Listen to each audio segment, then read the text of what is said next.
Cumprimentamos a todos com a paz do nosso Senhor e Salvador Jesus Cristo. Estamos iniciando mais um EBD na TV. Eu sou o pastor Henrique, moro em Americana, São Paulo, antes morava em Imperatriz, Maranhão.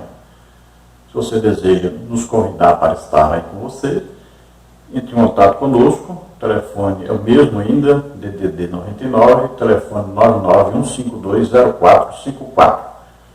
Também tem o telefone da minha esposa, a irmã Edna, é o telefone aqui de Americana, DDD 19, e o telefone 984482187. Se você deseja nos ajudar, nós temos aí as contas, você copia e nos envia, mesmo que seja R$10 para nos ajudar. Então aí está a lista dos bancos Bradesco, Caixa Econômica, Banco Brasil. Banco Brasil no nome da minha esposa. Vamos então à nossa lição. Nós estamos estudando neste trimestre numa revista especial que tem como título Os Princípios Divinos em Tempos de Crise, a reconstrução de Jerusalém e o avivamento espiritual como exemplos para os nossos dias. Esta revista é uma repetição da revista estudada no terceiro trimestre de 1993 com o título Avivamento, uma necessidade nos dias atuais. Ela foi comentada pelo pastor Eurico Bergstein. Alguns irmãos optaram por estudar outras revistas antigas e também alguns irmãos optaram por estudar a revista do segundo trimestre. E no segundo trimestre nós estudamos aí a Igreja Eleita, redimida pelo sangue de Cristo e selada com o Espírito Santo da promessa. Então, se você deseja pegar os estudos dessa revista passada, aí está o link, você entra lá, nós temos a revista estudada na escrita, temos em vídeos e temos os slides para ajudar. E nesta lição de hoje, já na revista especial, nós também fornecemos aí a parte escrita, os comentários escritos, temos também os comentários em vídeos, que nós estamos fazendo aqui agora, e temos os slides. Você adquire aí nesses endereços que você vê aí abaixo. O site que nós sempre usamos, esses dias está em manutenção, então está fora do ar. Mas aí no blog você encontra então os estudos escritos e também em slides, e tem também os vídeos. Para você acessar os vídeos das lições, então é só entrar no YouTube e colocar Henrique Lhaz, é o nosso canal lá no YouTube. Esse Lhaz aí é as iniciais do meu nome, Luiz Henrique de Almeida Silva. Também, se você deseja entrar em contato conosco e precisa do e-mail, aí nosso e-mail henriquelhaz@hotmail.com. A lição, quero pedir aos irmãos que dê aí um like, aquele sinalzinho assim, ajuda muita gente quando você dá esse like. Também inscreva-se no canal, divulgue, fale para as pessoas, passe esse link do vídeo para outras pessoas. Vamos divulgar a palavra de Deus, irmãos. Quanto mais gente, melhor. Faça isso.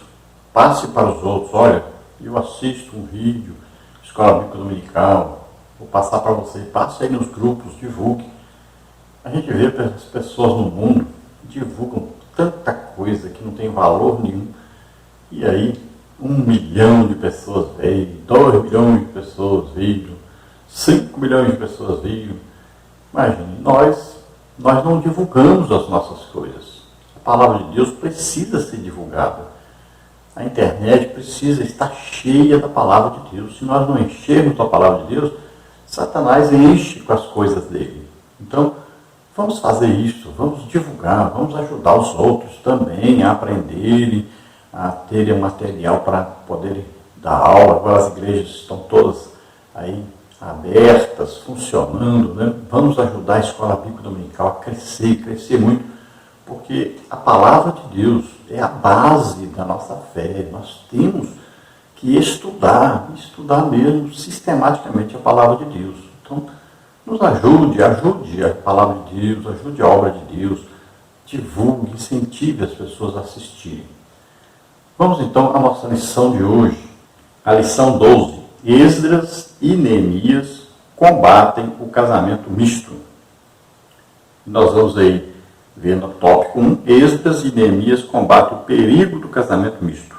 Subtópico 1, a ira e a reação de Esdras. Subtópico 2, o efeito da atitude de Esdras foi imediato. Subtópico 3, o arrependimento do povo. No tópico 2, nós temos por que o judeu não devia casar com uma pagã? Subtópico 1, Deus havia proibido o casamento misto. Veio aí Deuteronômio 7, 2 a 4, Êxodo 34, 16, etc. A história de Israel, nós vamos ver casamentos nefastos e por causa de casamentos mistos. Né? Tópico 3, a sobrevivência do povo judeu. Não existem aí os tópicos, mas nós destacamos duas frases principais. Existem judeus até os dias de hoje e, segundo, a preservação do povo judeu é considerado um milagre. No tópico 4, nós temos aí uma palavra final sobre o casamento dos crentes. E também não tem aí os tópicos, mas nós colocamos uns destaques. Primeiro, então, a maior bênção que Deus dá aos homens, né, é Jesus Cristo, o Salvador do mundo. A Bíblia explica em 2 Coríntios 6, 14 e 17, então, o casamento é no Senhor. E casamento é uma união total entre um homem e uma mulher. No tópico 5, espera em Deus. Nós colocamos em um resumo, entrega, pois, a tua vida e o teu futuro a Deus. Por quê? Porque ele faz que o solitário viva em família. Salmos 68, 6. Então, na lição passada, nós vimos aí que Esdras, 13 anos atrás, está lá indo a Jerusalém, foi enviado para ensinar a palavra de Deus ao povo. E ele chega a Jerusalém e ele vai então ler a palavra de Deus, ensinar a palavra de Deus, junto com os levitas, os sacerdotes, Neemias. E agora nós vamos ver os efeitos que a palavra de Deus produz no povo, porque eles estão vivendo em tremendo pecado diante de Deus. Eles estavam correndo o risco de Deus os mandar de novo para o exílio, porque eles estavam fazendo a mesma coisa que eles estavam fazendo antes de irem para o exílio. Antes de irem para o exílio. Veja bem. E o que levava o povo a cometer os mesmos pecados,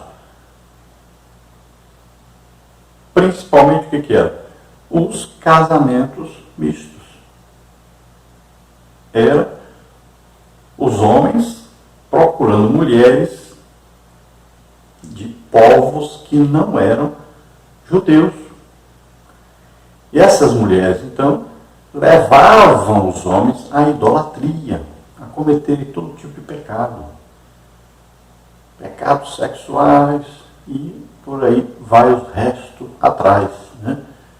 Tudinho dos pecados.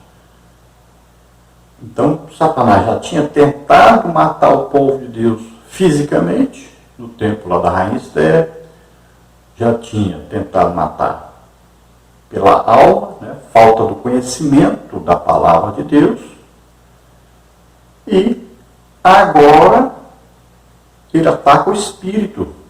Como é que ele ataca o espírito? Se o ser humano entrar para a idolatria, pronto, o seu espírito está condenado, porque ele adotou outro Deus. Essa é a parte espiritual. Quando se fala de deuses, adoração a deuses, a ídolos, isso aí é parte espiritual, já não é a alma, é o espírito. E por que o espírito chega a isso? Porque a alma não foi sustentada devidamente pela palavra de Deus. Olha só. Então eles estavam agora voltando ao que eram antes de serem levados para o exílio. Então eles são confrontados pela palavra de Deus e aí há um arrependimento e uma mudança de atitude.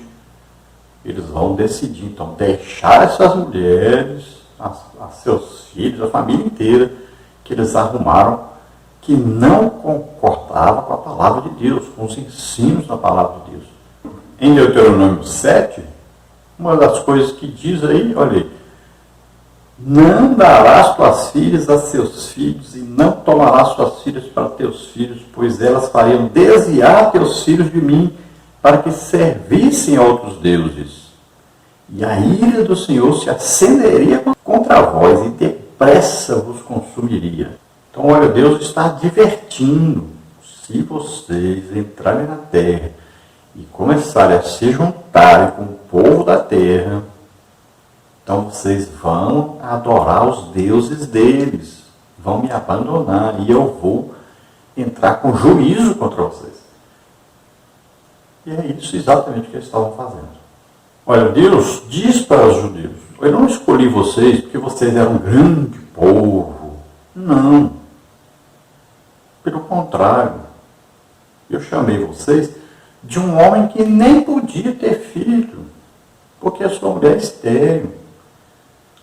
Veja bem, Deus criou a partir de Abraão, que era Abrão, né, com sua esposa Sarai, que era estéril, criou este povo judeu. É um milagre. Então o povo judeu existia por causa de um milagre. E qual a visão de Deus quando chama Abrão? O que ele tem em mente? Olha só, por que Deus criou aí os judeus? Será que ele criou um povo? É só esse povo que eu vou amar, o resto eu não vou amar. Será que é isso? Não. Ele criou esse povo para abençoar as nações, para salvar as nações. Por quê? Quando ele cria, a partir de Abrão, este povo, ele tem em mente Jesus Cristo. Olha aí, Jesus mesmo diz para a mulher samaritana: a salvação vem dos judeus. E Paulo diz bem claro, explica isso bem claro para a gente. Olha, em Gálatas 3,16. Ora, as promessas foram feitas a Abraão e a sua posteridade. Não diz e as posteridades, como falando de muitas, mas como de uma só. E a tua posteridade, que é Cristo. Deus abençoa todas as famílias da terra através de Abraão. Por quê? Porque de Abraão nasceram judeus, e daí nasceu Jesus Cristo. Então todas as famílias da terra foram abençoadas devido a esta família existir, porque desta família que veio Jesus. Quem é que abençoou todas as nações? Quem é que salvou todos? Jesus. Então veja só, Deus criou este povo para ser o seu povo exclusivo, para que deste povo ele pudesse abençoar a todos os povos. Então este povo, na verdade, era um exemplo para todos os povos. Então todos deveriam olhar para eles e imitá-los em tudo. Maneira de vestir, de falar, de agir, maneira de comer, maneira de adorar a Deus, em tudo. É um exemplo para todos. Todos deveriam olhar para eles e segui-los, imitá-los. Então eles seriam aí exemplo de povo de Deus. Mas o que eles fizeram? Ao invés de se tornarem exemplo para todos de santidade, de comunhão com Deus, acabaram se misturando com os povos e se tornando iguais aos outros povos, adorando outros deuses. Imagine. Por isso é que foram enviados para o cativeiro, para aprenderem a lição. E Esdras, Neemias, veio o povo fazendo as mesmas coisas que eles faziam antes de serem enviados para o cativeiro. E eles viram, olha, o juízo que Deus está chegando de novo. Esdras entrou mesmo numa profunda tristeza quando ele percebe isso, quando ele fala sobre isso e vê a situação, os príncipes, os sacerdotes, o povo haviam se casado com mulheres daqueles povos idólatras e já estavam na mesma idolatria e cometendo os mesmos pecados que eles. Então ele percebe, o juízo de Deus vai chegar agora. Estamos perdidos. Ele até arranca os cabelos Ele chora, ele rasga suas roupas. E ele percebe, a situação é terrível. Nós estamos para todos serem deportados de novo. Todos sofremos de novo. Mais 70 anos de cativeiro de novo. Nós merecemos isso. Nós estamos fazendo a mesma coisa que os nossos pais fizeram. Então ele entra numa tristeza, numa angústia terrível. Neemias depois faz a mesma coisa. Veja só, o povo é rebelde. Custaram, depois acabaram aprendendo, né? E hoje, nós vemos, ainda existe judeu que está na idolatria, infelizmente. Olha, o que aconteceu com a parte norte de Israel? A mistura deles com outros povos acabou com a identidade deles. Então, se olhasse para a parte norte de Israel, não existia mais judeu. Acabou. Olha só o que aconteceria com Judá, que estava voltando do cativeiro. Com a mistura com outros povos, com pouco tempo, não existiria mais a raça judeu. Iam se acabar. Era um perigo terrível que estava acontecendo. Se não levasse o juízo que levaram antes, estavam para se acabar. E se não fosse Deus tomar providência, pois eles tinham se acabado mesmo. Mas Deus tinha em vista Jesus, que ia nascer desse povo. A situação já estava tão difícil que eles já nem falavam hebraico mais, não entendiam nada em hebraico. Já vieram do cativeiro falando aramaico. Chegaram ali, já começaram a falar na língua dos povos. Os filhos que nasciam um pai judeu com uma mãe que não era judia. Então os filhos queriam falar a língua das mães. A mãe que tinha mais contato com os filhos. Olha só, nem a língua original deles, eles falavam mais. Então a situação estava muito difícil. E nós vamos ver, por exemplo, depois que Neemias vai para a Pérsia e volta, ele encontra até Amonita, né, descrente, inimigo do povo de Deus, declarado pela palavra de Deus, inimigo, não podia nem entrar no templo, acha Tobias, o inimigo mesmo de Israel, estava morando no templo. Olha só que coisa absurda. Então, no tempo aí que Esdras está aí, então, nós vamos ver que Esdras ouve o relato, contam para ele que as pessoas, até os príncipes sacerdotes, estavam casados com mulheres da terra, ímpias, tinham filhos já. Então, ele vê a situação, rasga as roupas, vai chorar, se lamentar, vai pedir misericórdia a Deus. Ele lê a palavra para o povo, e o povo percebe que está em pecado, e o povo, então, se arrepende e resolve, então, largar as mulheres com as crianças, com tudo, e se voltar novamente para Deus. Então, veio ali um avivamento, um retorno à palavra de Deus, à adoração legítima a Deus, devido à leitura, à explicação da palavra de Deus. É muito importante o ensino da palavra de Deus.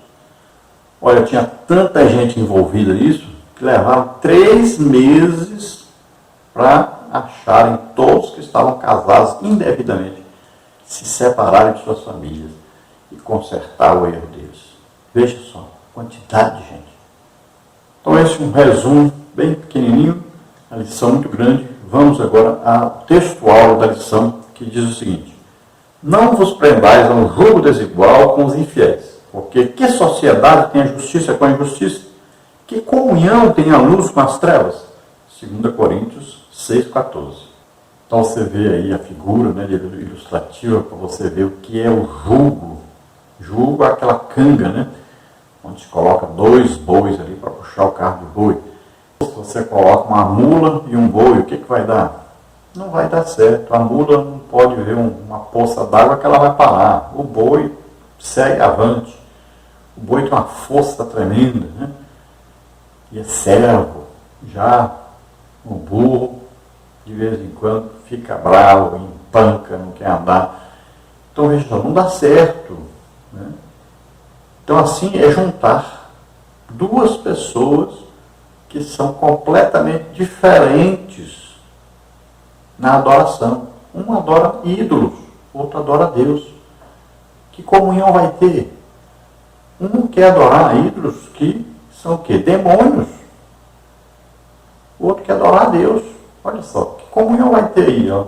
Deus com Satanás? Não tem. Luz com trevas? Não tem jeito de combinar. Então, olha só, se eu te der uma passagem de avião para você ir para, por exemplo, aí, Nova York, passar uma semana no hotel 5 estrelas e ter de tudo de graça. Mas eu te disser assim, olha, esse avião, toda semana, ele vai para Nova York, mas dificilmente um desses aviões chega a Nova York. Ele cai antes de chegar. Você vai pegar essa passagem? Vai entrar nesse avião? Não, mas é de graça. É uma cidade muito grande, muito boa. E tudo de graça. Não, eu tenho que ir. Mas olha, 99% dos aviões que vão, caem antes de chegar. Você vai? Então, se você vai, aí é porque você não tem juízo nenhum. Né? Assim também, aquela pessoa, nós estamos avisando, olha, não entre num casamento com uma pessoa que não é da sua fé, da mesma fé que você. Não entre. Você vai sofrer, vai passar tremendas tribulações e provavelmente seu casamento vai acabar. Não faça isso. Vai ser sofrimento. Mas a pessoa insiste e quer porque quer. Então, antes de casar, no namoro, não vá namorar com uma pessoa que não é da sua fé, que não pertence à mesma fé que você confessa, que você professa. Né? Não faça isso. Você está procurando sarna para se coçar. Você está procurando tribulação na sua vida. Agora, se você já entrou nessa, aí agora, oração, jejum, né? Muita paciência, muita calma, muito testemunho, né? Mansidão, aí é paciência mesmo, longanimidade mesmo, né? É orar e jejuar, fazer de tudo para que esta pessoa se converta. E aí você não pode pregar para essa pessoa. Você tem que dar bom testemunho para essa pessoa e orar, pedir para outras pessoas falarem de Jesus, né, para essa pessoa, fazerem de tudo, levar para a igreja. É uma luta. Alguns, pela misericórdia de Deus, conseguem. Outros passam a vida inteira sofrendo. Grandes tribulações dentro de casa. Quando não separam. Então, evite isso a todo custo. E isso não é só o casamento, em toda situação.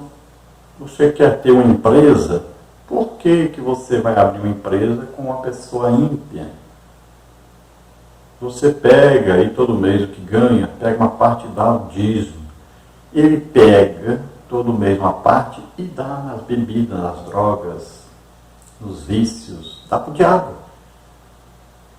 Veja só, analise as coisas primeiro, peça a orientação do Espírito Santo em tudo que você for fazer, porque aí você é dono, né? Você não está trabalhando para uma empresa.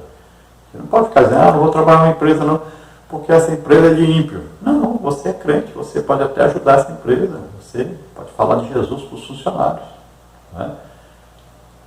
Agora, se você é dono, aí, olha, você é dono, você não pode vender bebida alcoólica, você não pode vender cigarro, droga.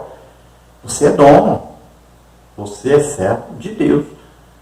Então, você é dono, proprietário, então você não entre na sociedade com o infiel. Então, em todas as situações que você deve analisar, entra ou não entra? Primeiro faça as contas. Porque Deus está querendo que você seja exemplo. Deus quer o seu bem, que você viva bem, em comunhão com Deus e seja abençoado por Deus. Vamos à verdade prática que diz: o lar foi instituído por Deus para ser uma bênção, desde que seja observada a orientação divina na sua formação. Então, se você vai começar o lar, tem que começar de acordo com a palavra de Deus. Então, não vá namorar nem casar com a pessoa que não é da sua fé. Vai dar problema. Estamos avisando. A palavra de Deus condena. Então, depois, não reclame. Né? E a mesma coisa, você não quer filho? Então, não se case.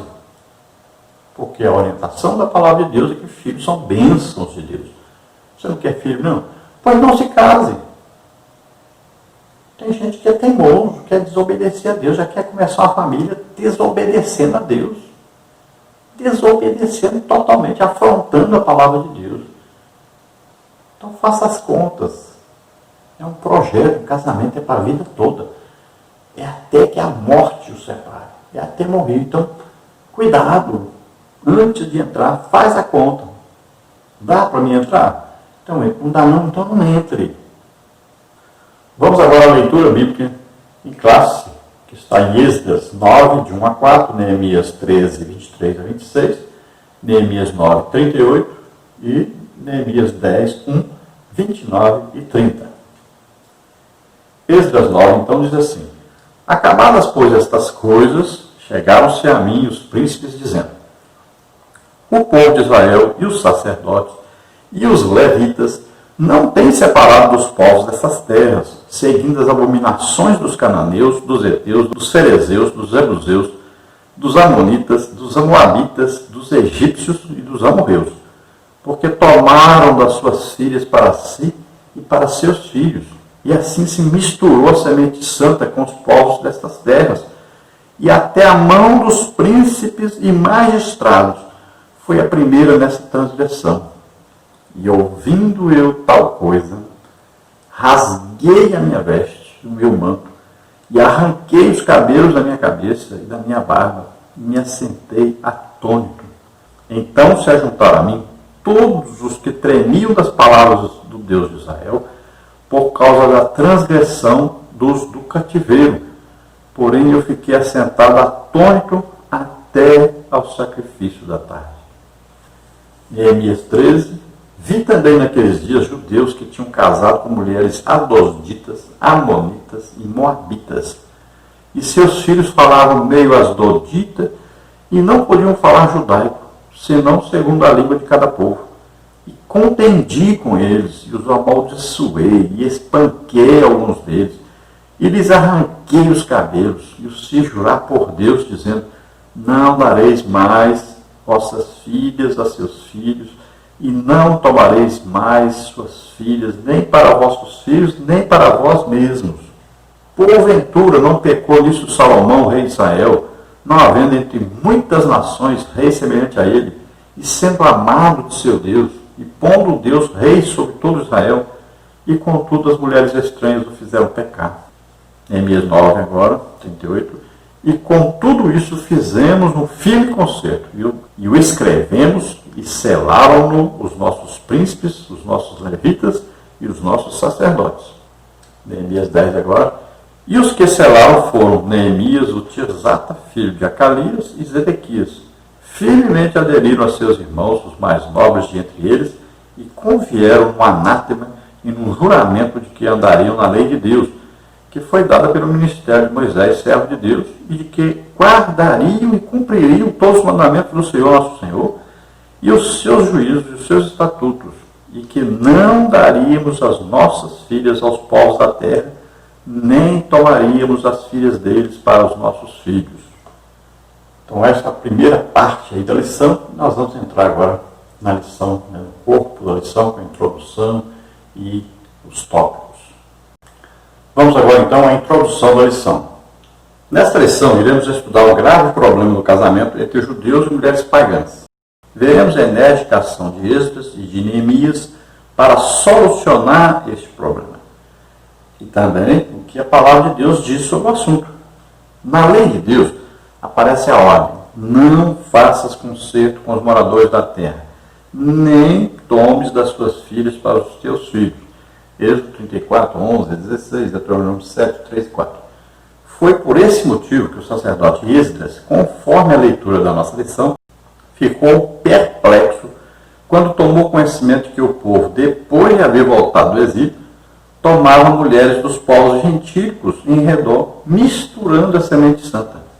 O povo começou a seguir as abominações dos povos. Ele então chorou, rasgou seus vestidos e buscou com profunda dor a ajuda de Deus, reconhecendo que eles, com isto, haviam deixado os mandamentos, violando-os, aparentando-se com os povos destas abominações. Esdras 9, de 1 a 14. O resultado deste movimento foi uma purificação e tomada de atitude firme em obediência à palavra de Deus. Esdras 10, de 1 a 13. Então Esdras toma conhecimento do que está acontecendo. A palavra de Deus é lida, explicada, provoca no povo, então, um impacto. Né? A palavra de Deus é como martelo, né? Que milça a penha, vai batendo, tem pancada, vai quebrando. É claro, para aqueles que abrem o coração para Deus. Quem fecha, né? Para de bater e pronto. Mas aquele que quer ter alguma coisa com Deus, que se interessa por Deus, ele abre o coração para Deus e a palavra de Deus entra e muda completamente. Então ali nós vamos ver que Esdras, Neemias, né, ensinam, como sacerdotes, levitas, ensinam a palavra de Deus. E essa palavra entra no coração dos judeus e eles percebem que eles estão totalmente errados, estão fazendo as mesmas coisas que seus pais, seus avós, bisavós fizeram, e por isso mesmo foram levados cativos para a Babilônia.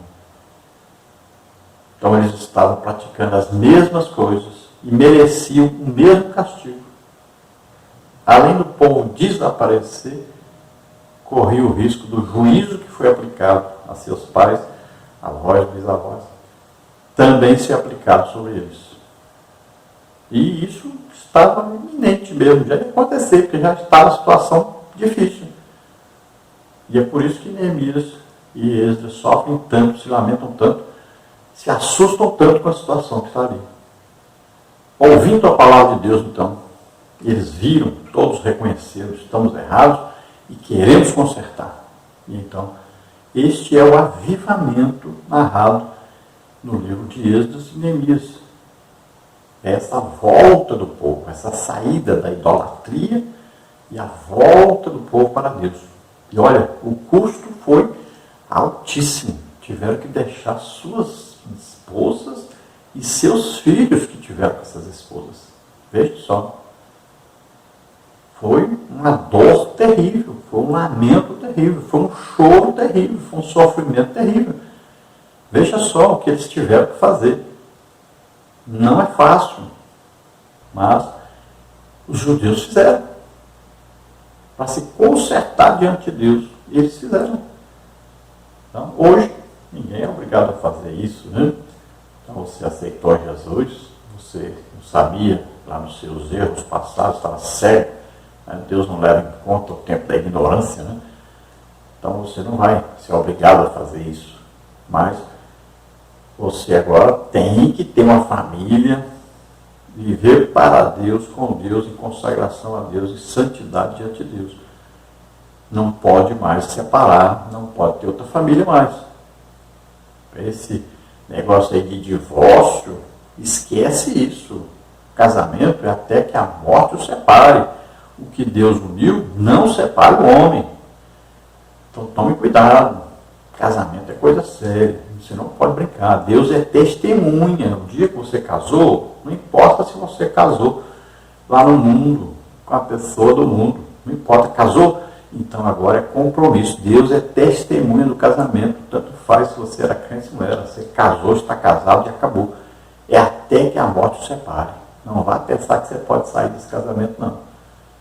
Então agora, permaneça fiel, permaneça crente, permaneça aí lutando para que toda a sua família seja salva. No tópico 1 nós temos aí Esdras e Neemias combatem o perigo do casamento misto. Subtópico 1, a ira e a reação de Esdras. Quando Esdras foi informado que muitos judeus, morando em Judá, haviam se casado com mulheres pagãs, ele ficou muito angustiado. Manifestando sua profunda tristeza, rasgou seu vestido, sua capa, e arrancou os cabelos, tanto de sua barba como de sua cabeça, e assentou-se atônito na praça. A notícia da reação de Esdras espalhou-se pela cidade, e muitos reuniram-se a ele. Na hora do sacrifício da tarde, Esdras dobrou seus joelhos diante do povo, e orou a Deus, Esdras 9, 6 a 15. E todo o povo chorou em grande pranto, Esdras 10, 1. Então veja, Deus usou Esdras, os sacerdotes, os levitas, para ensinar a palavra de Deus, e eles explicaram bem claro essa parte aí, sobre os casamentos mistos que eram proibidos. Então, é assim, quando nós ouvimos a palavra de Deus, Deus fala conosco aquilo que nós estamos precisando mesmo ouvir, para nós corrigirmos isso. Veja só. Então, Deus falou exatamente o que eles estavam precisando ouvir. E aí, ninguém falou nada na hora. Todos ouviram, viram que estavam errados, começaram a pensar nisso. Mas aí contaram para Esdras.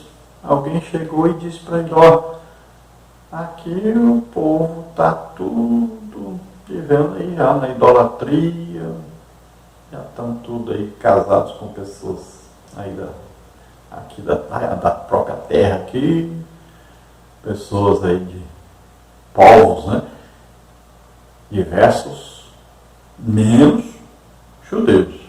Estão casando com o povo aí da terra. E casam, e ainda arrumam as mulheres para os filhos deles casarem. Está uma mistura doida, o povo já estão falando até a língua desses povos. Confusão está feita.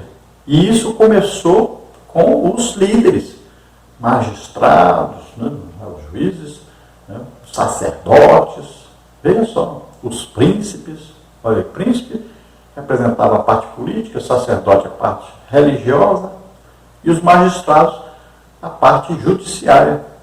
Então aí, né, todos estavam envolvidos nesse pecado.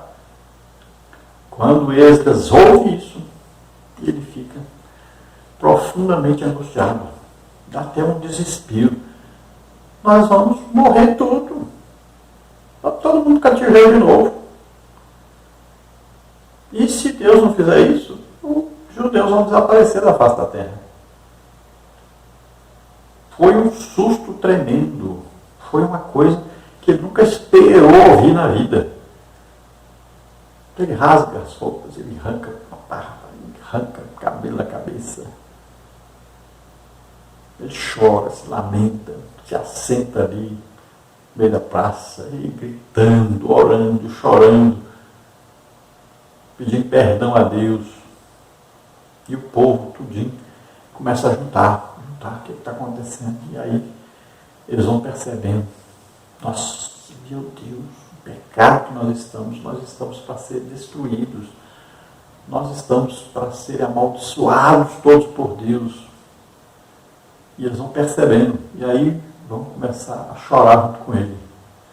Muito provavelmente, quando Neemias ouviu isso, era pela manhã, aí por volta aí das 9 horas da manhã. E ele ficou até 3 horas da tarde ali, chorando. Aí levantou e começou a orar e pedir perdão a Deus. E o povo começou a chorar também, orar e pedir perdão a Deus. Subtópico 2, o efeito da atitude de Esdras foi imediato. Secanias, um judeu bem conhecido, que se havia casado com uma mulher estranha, disse a Esdras diante de todo o povo: agora, pois, façamos concerto com o nosso Deus, de que despediremos todas as mulheres e tudo o que é nascido delas, conforme o conselho do Senhor e dos que tremem no mandado do nosso Deus, e faça-se conforme a lei. Esdras 10, 3. Disseram a Esdras: levanta-te, pois, porque te pertence este negócio, e nós seremos contigo. Esforça-te. Esdras 10:4. Então, Secanias, bem conhecido entre todos, se destaca, e ele, então, vai ser o primeiro a tomar uma atitude. Ainda tem jeito, porque nós vamos mudar. Neemias pensava que não tinha mais jeito, o juízo de Deus já estava chegando.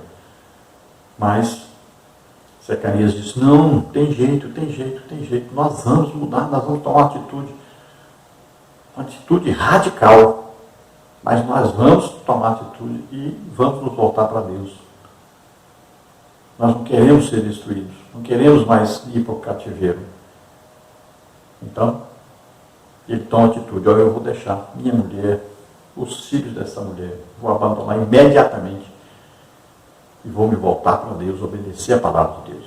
E ele levanta, porque você que foi usado por Deus para trazer esse despertamento para nós, então você vai liderar isso.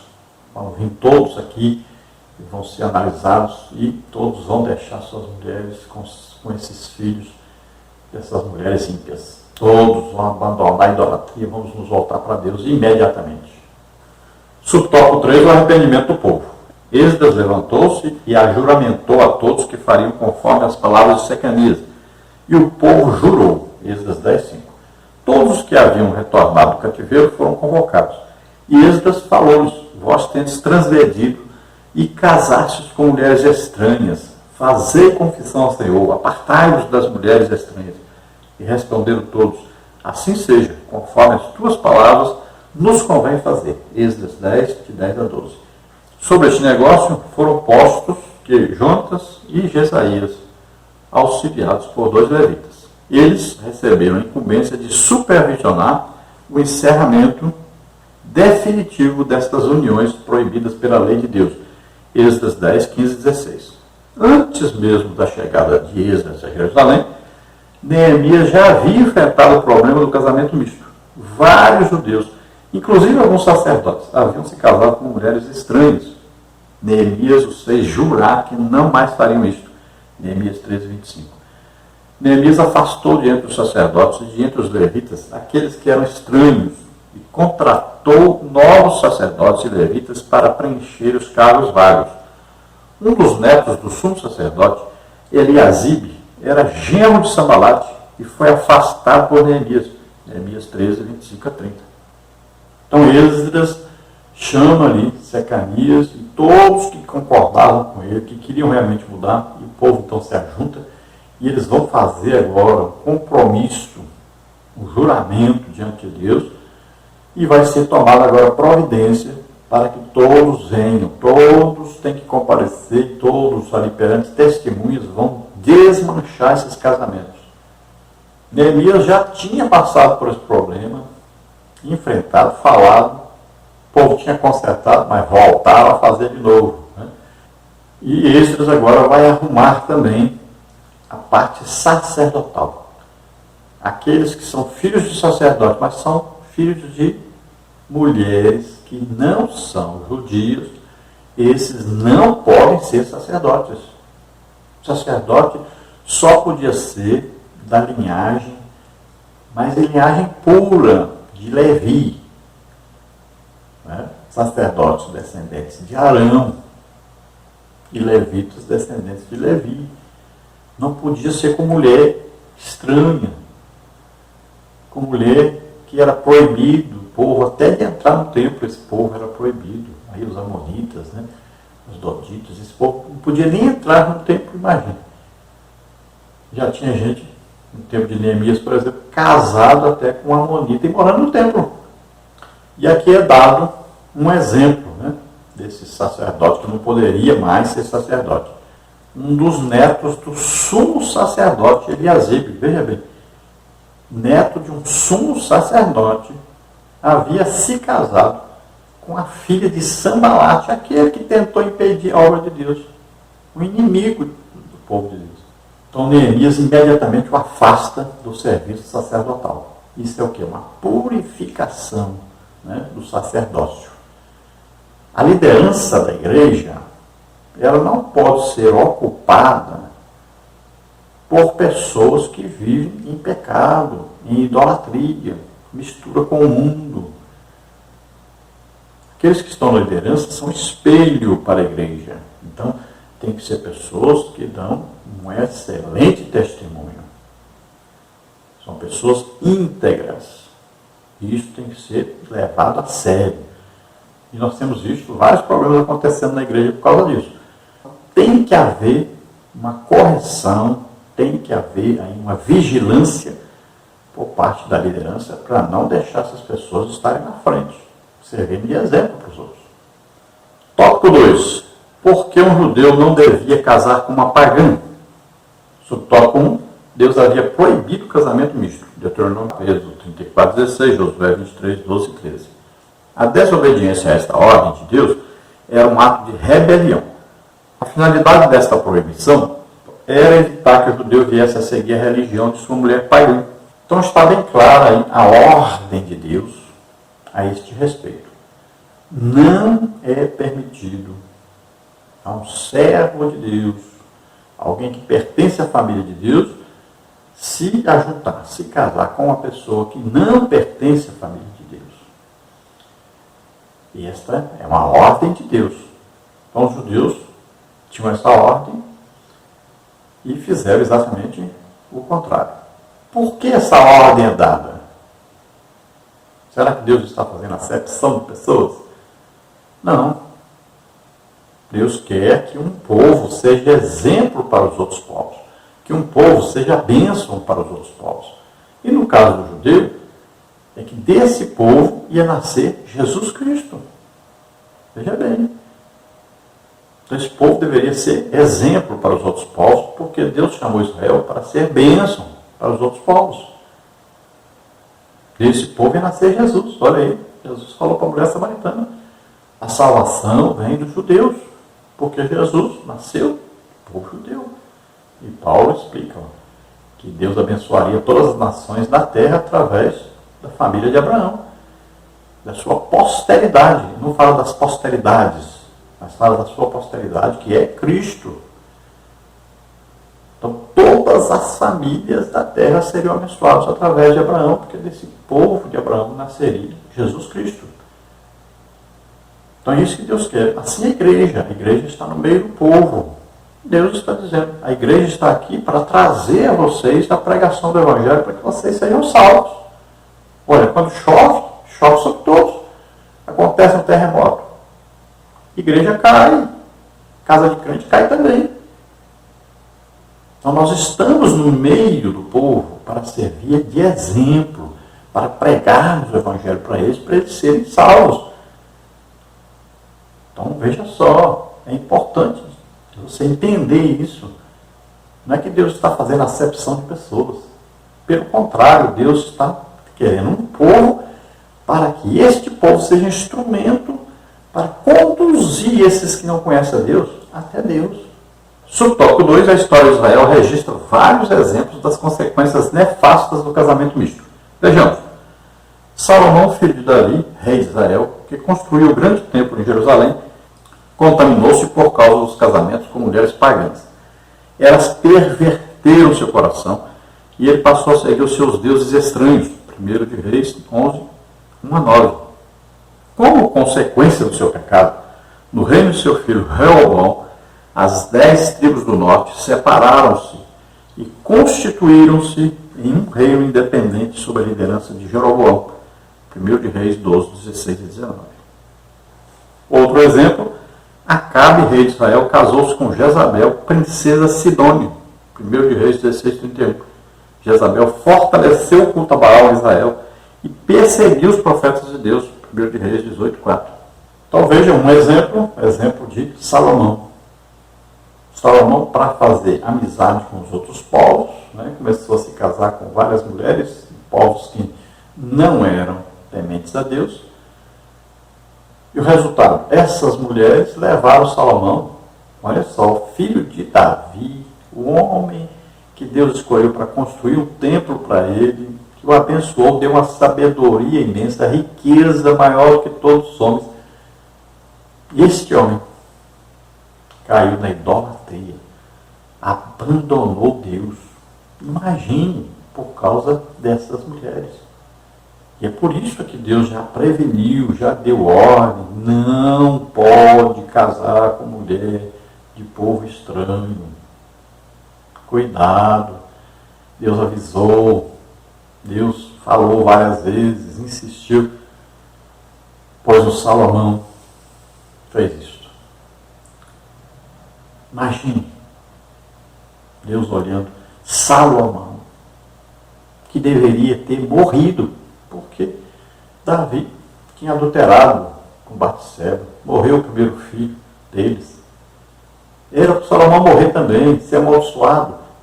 Mas não, Deus amou aquele menino, chamou, deixou ele construir o templo, uma casa para ele. Deu sabedoria como não deu a homem nenhum, deu riqueza como não deu a homem nenhum. Imagine Deus olhando para Salomão, Salomão adorando outros deuses, oferecendo sacrifícios a deuses estranhos, a demônios. Imagine. Imagine o pai olhando um filho desses. E Salomão fez isso. Tremendo isso. Olha o perigo que tem esse negócio de casamento misto. E devido a esse pecado de Salomão, é que houve a divisão das tribos. Ficou 2 tribos do sul, Benjamim, Judá, e as tribos do norte, as 10 tribos, se separaram, tendo capital Samaria, né? Um reinado próprio. Até um templo eles construíram para eles lá. E no sul ficou, então, conhecido como Judá, capital Jerusalém. Olha só. Houve a divisão de todo o povo devido a isso. E o povo do norte foi amaldiçoado. Eles foram levados cativos, né, para a Síria. Nunca mais esse povo foi um povo puro. Imagine, que coisa terrível. Então, esse pecado de desobediência a Deus, nesse caso aí principal, de pegar uma mulher ímpia e se casar com ela, isso vai levar a pessoa para a idolatria ou viver em constante tribulação, angústia, sofrer muito. Mais de 90% leva a sofrer muito e pelo menos aí nós temos olhado, né, visto, estudado, falado com muita gente, nós temos visto que os casamentos, muitos casamentos mesmo, dessa maneira aí, se acabam. Vimos também aí Acabe, né, que se casou com Jezabel, uma mulher que era representante de Baal. Ela matou profetas de Deus, imagine. Perseguiu o povo de Deus, levou Israel à idolatria. Imagine um rei levar o povo à idolatria, a adorar a Deus, se ajoelhar diante de imagens, prestar culto a demônios. Tópico 3, a sobrevivência do povo judeu.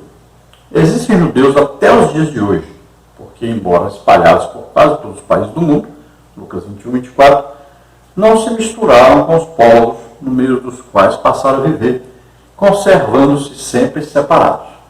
Este é o resultado da obediência à orientação dada na lei divina, que inspirou outras leis que regem os judeus em todo o mundo, as quais proíbem que uma pessoa judia se case com uma não judia. A preservação do povo judeu é considerada um milagre, quando se alinham as tremendas perseguições que sofreram durante séculos em muitos países, como por exemplo Espanha, Polônia, Inglaterra, por ocasião da Segunda Guerra Mundial do nazismo na Alemanha. Então veja, existem judeus espalhados aí pelo mundo inteiro, mas ainda existe o povo judeu. O judeu nunca deixa de ser judeu, porque o judeu só se casa com o judeu. Então o que acontece? É preservado o povo judeu. E existem judeus espalhados por todas as nações da terra. Hoje eles estão voltando, né? Estão todos retornando. Isso é um sinal até da vinda de Jesus, esse retorno dos judeus a Israel. Então veja só que devido a eles terem obedecido lá no tempo de Esdras e Neemias, devido a terem obedecido a palavra de Deus e decidido não se casarem com mulheres estranhas ao judaísmo, né? Estranhas aos judeus, aos israelitas, então o povo existe até hoje. O judeu, ele pode nascer em qualquer país, ele é um judeu, porque ele é descendente de um pai e de uma mãe judeus. E veja, um povo que foi para o Egito, depois cresceu, desenvolveu, foi liberto de lá. O povo que foi para o cativeiro, o povo que foi espalhado, né, os romanos destruíram tudo, o povo se espalhou por todo lado, e esse povo ainda existe, é um milagre. Essa nação existir é um milagre. Isso é coisa de Deus. Só Deus pode fazer isso. Era para esse povo ter sido destruído totalmente. Mas aí, Hitler tentou acabar com esse povo. Foram perseguidos em várias nações do mundo. E continuam sendo perseguidos. E continuam a existir. E está aí Israel florescendo. Está aí, forte e firme. Veja só. Então, um povo que Deus cuida deles. É um povo que não se acaba. Enquanto existe terra, existe judeu. Não tem como acabar com eles. Muitos tentaram, mas não tem. Porque são povo de Deus. Deus tem promessa para eles e as promessas vão se cumprir. Vai existir o reinado de Jesus na terra, o milênio. E os judeus serão o principal povo da terra nessa época. Tópico 4. Uma palavra final sobre o casamento dos crentes. A maior bênção que Deus deu à humanidade foi o envio de Jesus Cristo para ser o Salvador do mundo. Mas no sentido material, a maior bênção que Deus dá ao ser humano é o casamento. A orientação que a Bíblia dá ao crente quanto ao casamento é: e fica livre para casar com quem quiser, contanto que seja no Senhor. 1 Coríntios 7,39. A Bíblia explica em 2 Coríntios 6, 14 e 17 as implicações da expressão no Senhor. A cada crente que estiver pensando em casar-se deve meditar profundamente sobre este texto. Que Deus guarde cada crente de algum dia aceitar um jugo desigual com um infiel. Porque assim como o casamento na direção do Senhor enseja a possibilidade de uma felicidade sem limites, o casamento de um crente com um descrente, com muita probabilidade, será uma infelicidade. Casamento é uma união total entre um homem e mulher. Jesus disse: não são mais dois, mas uma só carne. Mateus 19, 6. Isso fala de uma perfeita união entre os cônjuges, envolvendo o corpo, a alma e o espírito de ambos. Casando-se o crente com um que não é crente, pode naturalmente obter união de corpo e em parte da alma, mas é impossível que haja união de espírito. Pois enquanto um pertence ao reino de Deus, o outro é do reino das trevas. 2 Coríntios 6, 14. Que diferença tremenda que abre uma brecha muito triste na união.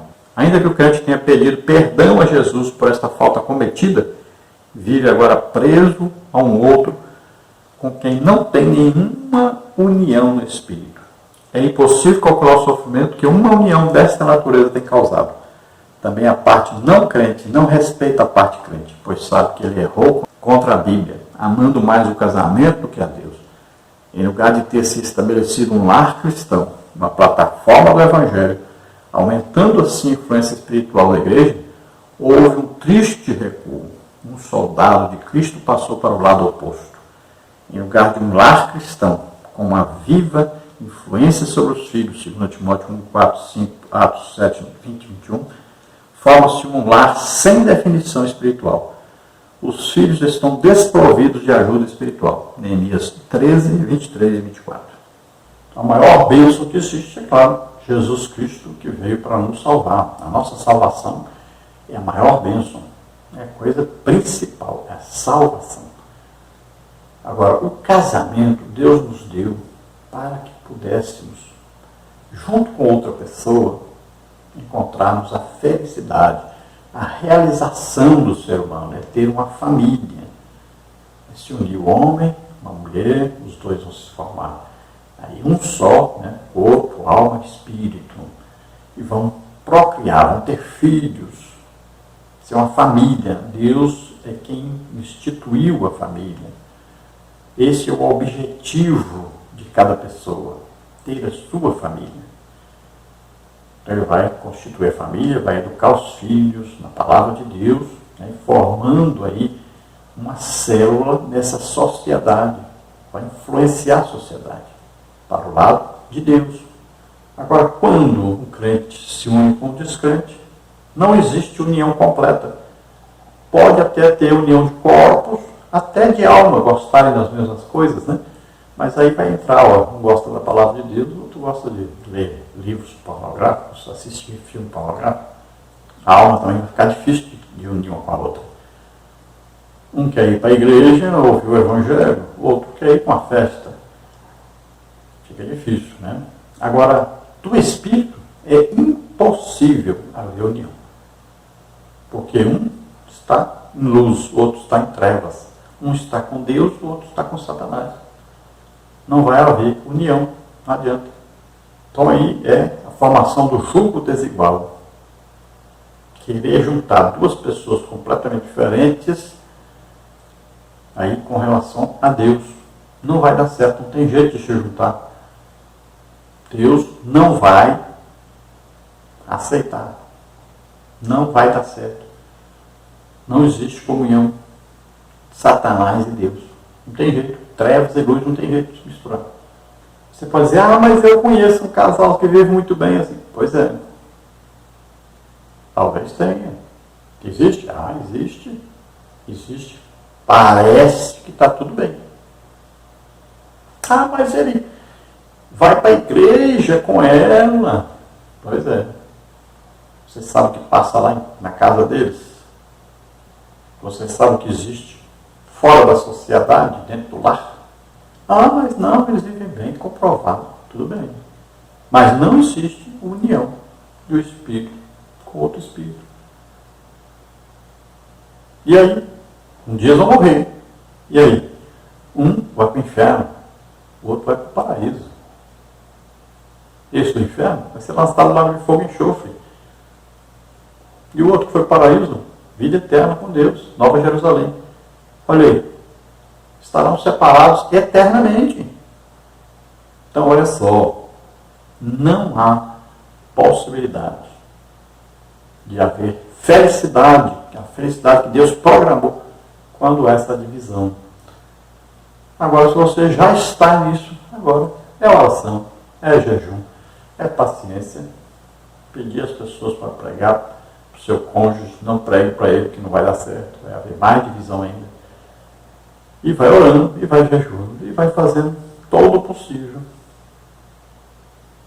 Esperando em Deus, né? Pedindo a Deus, clamando a Deus, para que um dia essa pessoa seja salva. Porque existem aqueles que escolheram se casar com a pessoa descrente, mas existem aqueles que depois de casados, um aceitou Jesus e o outro não quer de jeito nenhum. Vai haver contenda, vai haver problema? Vai. Mas agora você escolheu servir a Deus. Então você fez uma coisa ótima, excelente. Não pode separar. Porque o outro é descrente, vou separar. Não, de jeito nenhum. Casamento não se separa. Não se acaba. É até que a morte o separe.